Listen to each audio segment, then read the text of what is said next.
Quand tu as parlé du canal de Suez, ça m'a fait penser à J.D. Vance, parce qu'il disait la même chose. Pourquoi protégeons-nous le canal de Suez? Ça n'a rien à voir avec nous. C'est tout du commerce européen. Mais encore une fois, il semble que, je pense que l'administration Trump est un sacré mélange. Il y a quelques néoconservateurs complètement fous, mais il y a aussi des gens comme J.D. Vance qui paraissent très sincères à propos de ce principe de America First, ce qui amène à remettre en question des choses très fondamentales, comme le canal de Suez.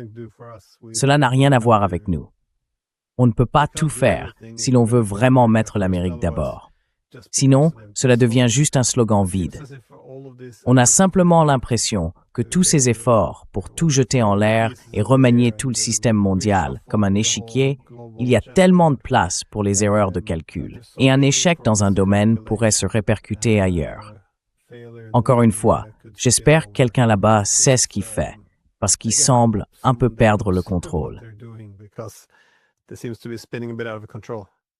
I suspect that they do, Glenn, because Je le soupçonne, Glenn, parce que je pense qu'il est inconcevable que Trump soit allé à Caracas pour kidnapper Nicolás Maduro et sa femme.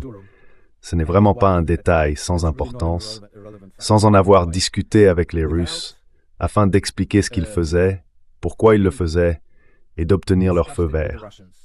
Mais ensuite, en me penchant sur ce réseau de l'Organisation des États américains, composé de 14 centres financiers offshore, où circulent entre 50 et 75 billions de dollars dans les Caraïbes. Le marché du pétrodollar, un autre exemple.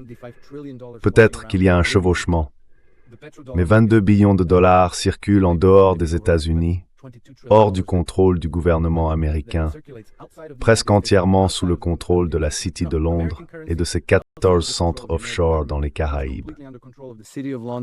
And there are 14 offshore centers in the Caribbean. La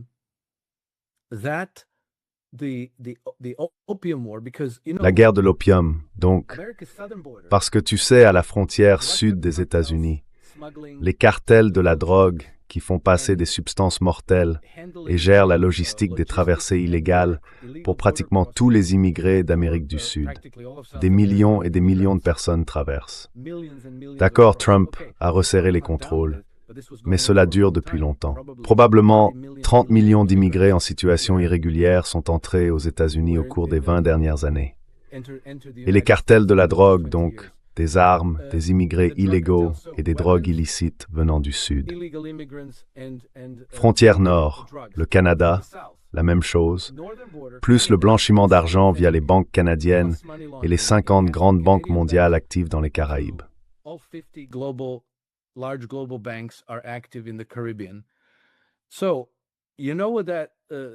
Tu sais, ça sent fort la guerre de l'opium. Un domaine dans lequel l'Empire britannique a une très très longue tradition, avec des compétences très bien développées et avancées. Tu sais, la banque HSBC s'est fait prendre en 2012 pour blanchiment d'argent au profit de cartels de la drogue mexicains et d'organisations terroristes. Ils s'en sont sortis pratiquement sans la moindre sanction grâce à l'administration Obama et à Eric Holder, avec en gros une amende dérisoire. Je crois qu'ils ont payé une amende équivalente à 5 ou 10% de leurs bénéfices annuels. Et ensuite, ils ont obtenu un accord de poursuite différé, ce qui signifie que si tu ne fais rien d'illégal pendant les 5 années suivantes, tout est oublié et tu continues comme si de rien n'était. Aucun dirigeant n'a fini en prison. Et ensuite, HSBC a pu s'auto-surveiller.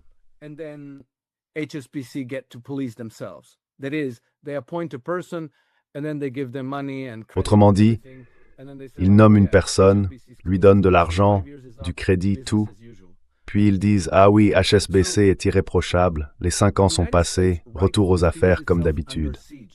Ainsi, les États-Unis se sentent à juste titre assiégés, mais ce n'est ni la Chine, ni l'Iran, ni la Russie. C'est cet ordre mondial amorphe, parasitaire et fondé sur des règles dont le véritable siège se trouve dans la City de Londres. lié aux familles oligarchiques européennes et au système bancaire. Voilà l'ennemi.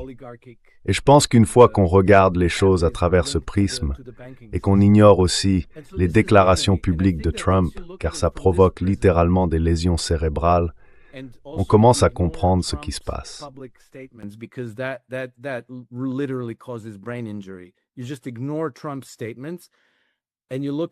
Il suffit d'ignorer les déclarations de Trump et de regarder les résultats des actions de son administration. Alors cela commence un peu à avoir du sens. Et donc je pense que sous cet angle, nous pouvons parvenir à quelques explications plausibles, mais il ne s'agit pas du pétrole du Venezuela, ni d'un changement de régime en Iran. Je pense qu'il s'agit de démanteler l'ensemble de l'ordre mondial établi après la Seconde Guerre mondiale.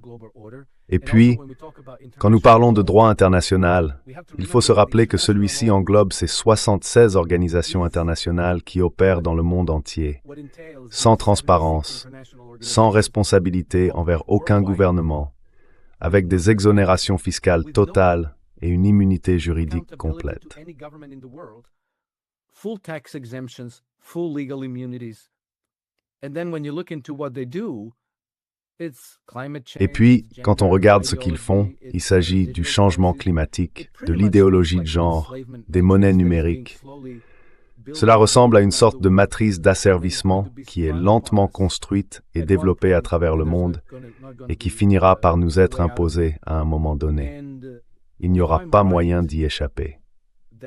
Et si j'ai raison de penser que la méthode dans la folie de Trump vise en réalité à démanteler tout cela, alors je dois dire que cela m'encourage.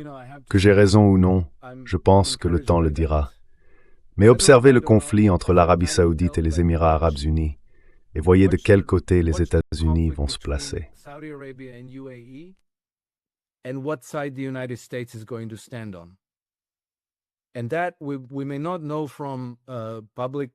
Et cela, nous ne pouvons pas forcément le savoir à partir des déclarations publiques. Quoi que dise Trump, ignorez-le pour votre propre santé mentale. Mais vous savez, quand on regarde ce qui se fait réellement, il faut observer les responsables israéliens, parce qu'ils sont devenus assez hystériques à propos, vous savez, de Tom Barak en Syrie, le nouvel envoyé de Trump là-bas. Ils ne sont pas très contents de lui. Je pense que nous le saurons à travers les déclarations israéliennes. Je pense que nous le saurons aussi.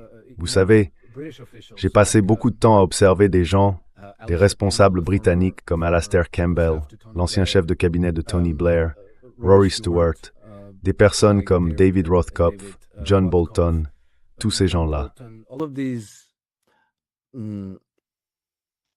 CIA guy, Mike Pompeo, l'ancien gars de la CIA. Bref, je pense qu'ils parlent beaucoup en ce moment et qu'ils laissent transparaître un peu de leur frustration. Ils sont extrêmement frustrés par Donald Trump. Et puis, que disent les Russes? Que disent les Chinois?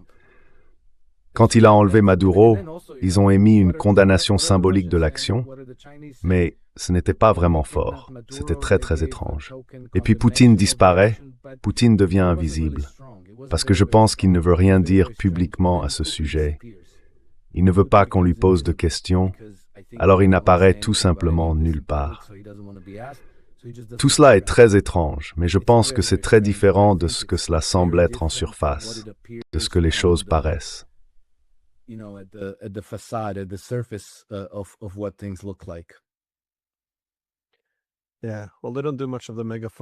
Oui, eh bien, ils ne font pas vraiment de politique au mégaphone en général en Russie. Mais on dirait qu'on avance en somnambule vers quelque chose, au moins qu'une erreur de calcul pourrait se produire. Mais merci d'avoir pris le temps. Je crois qu'on a un peu dépassé, mais merci. Merci pour l'invitation, Glenn. C'est toujours un plaisir de parler avec toi. J'espère qu'avant la fin de l'année, nous saurons ce qui se passe.